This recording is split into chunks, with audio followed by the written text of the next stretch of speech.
When we started to think about this work stream, there was a very strong sense, and we're talking about a year and a half ago, there was a very strong sense at the time from a lot of the policy community that engaging with the public on a large scale was by default going to be better, more credible than small-scale dialogue or small-scale engagement. And this, I think, comes very much from a sense of, the more people you can get, then the more representative it's going to be. So we wanted to explore that in a quite in-depth way. We wanted to explore it and not necessarily challenge it, but to see what the motivations were for undertaking dialogue, public dialogue, and to see whether sometimes that motivation needed to be challenged. And quite interestingly, that whole process started obviously with the former government at a time when economically there wasn't quite so many, it wasn't quite so straightened.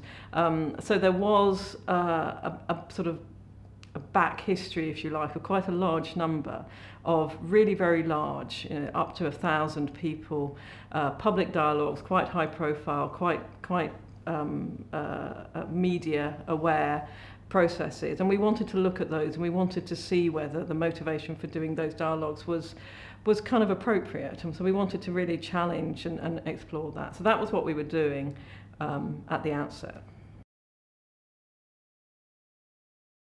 We wrote the report very much for policymakers, for potential clients, for people who are wanting to undertake any kind of public dialogue, but particularly those who might feel that in the first instance that some kind of large-scale process is going to be appropriate for them, so that they can really think about what their motivations are, what their aims and what their objectives are, and help them make decisions about what actually will be the best and most appropriate process.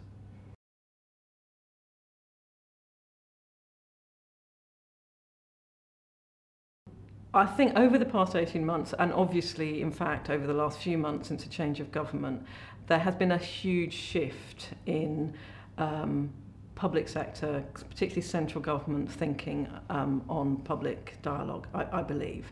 But I think what's interesting is that at the outset, when we started this work stream, we were working from the premise that there was a really strong demand from central government to engage directly with the public in a large scale, and there were all sorts of reasons for wanting to do that. And there were lots of different motivations for people doing that. And I actually think 18 months later, with a new government, with everyone talking about big society, that desire is still there very strongly. What's changed is the economic climate means that they have to be a lot smarter in thinking about how to achieve that in a cost-effective way. And I don't think it's just about the money, actually. I think there is also a sense of, obviously, a change of government. There is a real feeling of wanting to be doing something new, that's cutting edge, that's really different. And I think that some of the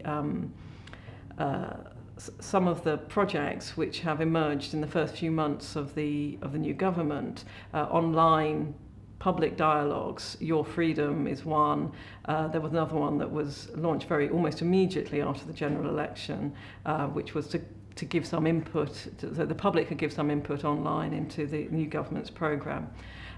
Both those two systems, I think, are extremely interesting in terms of a desire to reach large numbers of people, but using new approaches to do that. So I think one of the biggest challenges for this shift and this move that we're getting to Web 2 type technologies, and this sort of shift in using language like crowdsourcing, the wisdom of the crowds, are very attractive terms. They're terms which sound inclusive, which have a very resonant meaning, I think, for a lot of policymakers at the moment. And I think the big challenge for us as practitioners in public engagement is almost holding on to the understanding that any kind of public dialogue, any kind of public engagement, we need to work with policymakers, we need to work with clients to design processes that are going to meet their needs. and not be seduced into necessarily just using a new and exciting tool because it's available.